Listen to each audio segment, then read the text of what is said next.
एक कैडेट के रूप में आपने नेशनल डिफेंस एकेडमी जब ज्वाइन की, तो उस कैडेट के रूप में आपके क्या क्या एक्सपीरियंसेस थे? एनडीए की ट्रेनिंग से ज़्यादा सख्त कोई ट्रेनिंग दुनिया में है नहीं, ठीक है। लेकिन जब मैं एनडीए पहुंचा, मैंने पहली बार एनडीए देखी, मैंने उनकी फ़ोटोज़ देखी थी, सूडान ब्लॉक की, बोगनविला की, अशोका पिलर की। मैंने लगा it's a dream come true.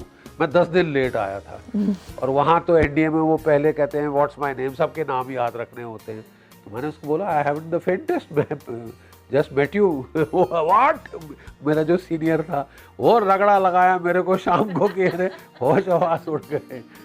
But the NDA makes a man out of you, to cut it short, NDA makes a man out of you. और जो फ्रेंडशिप्स आप वहाँ फोर्ज करती हैं वो आप देख रही हैं। ये मेरी डॉटर इन लॉ है, बिटिया है, ये मेरे कोर्समेट की डॉटर है।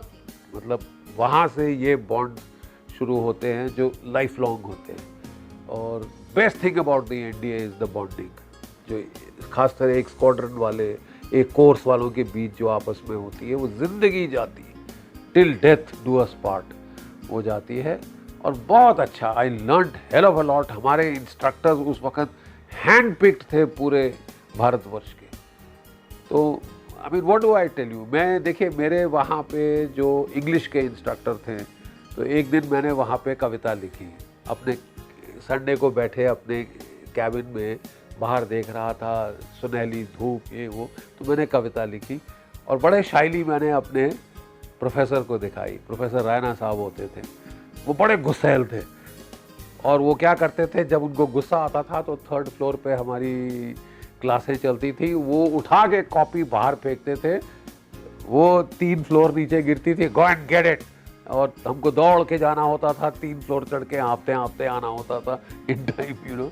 तो मैं बड़े डरते डरते मैंने उनको वो पोएम दिखाई। तो मैंने समझा, मुझे डर लगा कि अब ये मेरी कॉपी उठा के बाहर फेंकने वाली। तो वो बोले जॉली गुड, तुम घर आओ। ओके। तुम घर आओ। तो वो सैटरडे संडे को मैं वीकेंड पे उनके घर पहुंचा। वो कैडेट के लिए बड़ी चीज़ होती थी, इंस्ट्रक्टर ने घर बुलाया और उन्होंने पेस्ट्री खिलाई, चाय पिलाई और ये सब। और कैडेट के लिए पेस्ट्री तो बहुत बड़ी चीज़ होती है। तो वहाँ बैठ के उन्होंने बोला, बेटा तुमको पोइट्री का रिदम है, मैं चाहता हूँ कि तुम सुनो। उन्होंने पहले बीथोवन के मेरे को रिकॉर्ड सुनाए, ओके। बीथोवन 5th सिम्फनी की, get the feel the rhythm of music. और फिर उन्होंने अपनी कश्मीरी पोएम्स की इंग्लिश में ट्रांसलेशन की थी, वो पढ़ के सुनाई मेरे को। और तब से देखिए मेरा उनके साथ, जब तक वो बेचारे अब तो परलोक से धार गए, बट मेरा उनके साथ कांटेक्ट रहा और वो मेरे को गाइड करते रहे। उन्होंने मेरे को कैडेट एडिटर बनाया, एनडीए जर्नल का 3rd टर्म में बना दिया। 3 साल, 1.5 साल 2 साल जो वहाँ टर्म्स थी, मैं वहाँ पे रहा एडिटर एट्सेट्रा।